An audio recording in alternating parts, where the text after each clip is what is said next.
দুই বাংলার জনপ্রিয় অভিনেত্রী জয়া আহসান দেশের সীমানা ছাড়িয়ে টলিউড ও বলিউডেও কাজ করে ব্যাপক প্রশংসা পেয়েছেন তিনি। বিভিন্ন সময়ে ছবি কিংবা সিনেমা নিয়ে আলোচনায় থেকেছেন সবসময়। কিছুদিন আগেই জামদানি শাড়ি পরে নেটিজেনদের নজর কাড়েন তিনি। জামদানির প্রভাব শেষ হতে না হতেই ফের ভাইরাল হয়েছে এই অভিনেত্রীর বেশ কিছু ছবি।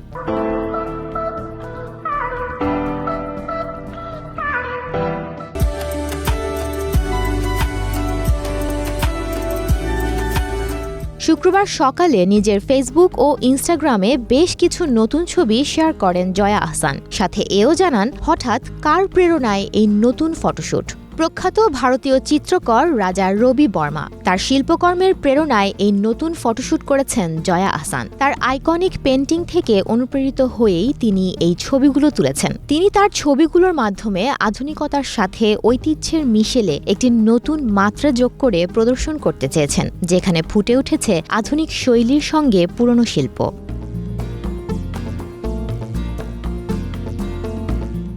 ছবিগুলোতে জয়াকে দেখা গেছে একেবারেই ভিন্ন রূপে। তিনি গাঢ় বেগুনি রঙের কাতান শাড়ি পরেছেন। শাড়ির জমিনে সোনালি জরি সুতার সাবেকি ডিজাইন, আর হলুদ রঙের ব্লাউজে রয়েছে লখনৌ ঘরানার ডিজাইন। আর গয়না হিসেবে গোল্ড প্লেটেডের সঙ্গে মুক্তার মিশেল রেখেছেন এই গুণী নায়িকা। ছবিতে দেখা যায় জয়া কানে দুল না পরলেও গয়নার কোনো কমতি নেই। সিথি পাটা, টায়রা থেকে শুরু করে নাকে এমনকি হাতে পায়েও গয়না পরেছেন তিনি।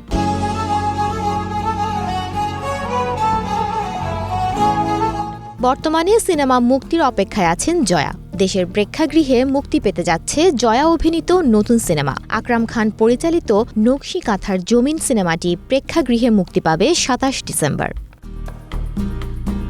সুমনা মুস্তফা, প্রবাস খবর।